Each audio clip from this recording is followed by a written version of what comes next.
Maayong adlaw sa tanan. Ika-42 days na namo karon sa agriculture crops in situ. Karon among ipakita ang proper harvesting sa fermented fruit juice o FFG. Ang FFG usa ka organic fertilizer nga gihimo gikan sa hinog nga prutas o brown sugar o molasses. Daghan kini og natural nutrients nga makatabang sa pagtubo, pagpamulak ug pagpamunga sa mga tanom.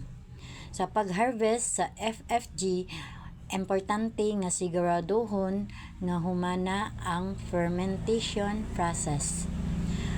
Kasagaran andam na kini human sa pila ka adlaw o semana ug adunay humot nga fermented fruity smell.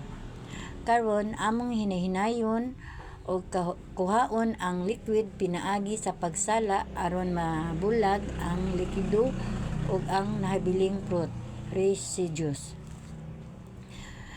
Human sa pagsala, ibutang nato ang FFG sa limpyo ug sarado nga botelya o sudlanan aron mapadayon ang kalidad niini.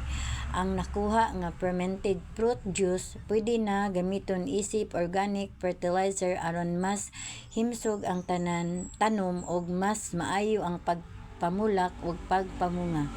Importante usab nga magsuot og proper PPE sama sa gloves ug mask aron masiguro ang kalimpyo ug kaluwasan sa pagtrabaho.